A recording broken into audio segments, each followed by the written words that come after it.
有沖太歲、犯太歲、刑太歲、害太歲。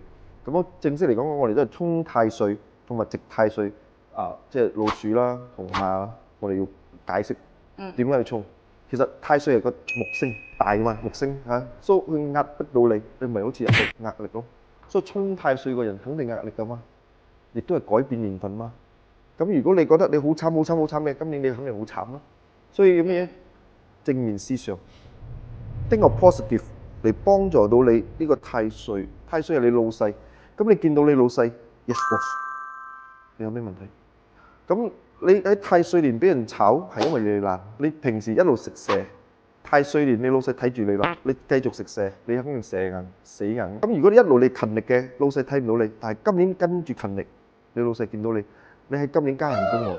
喺太歲年唔好個年份加人工嘅，點解？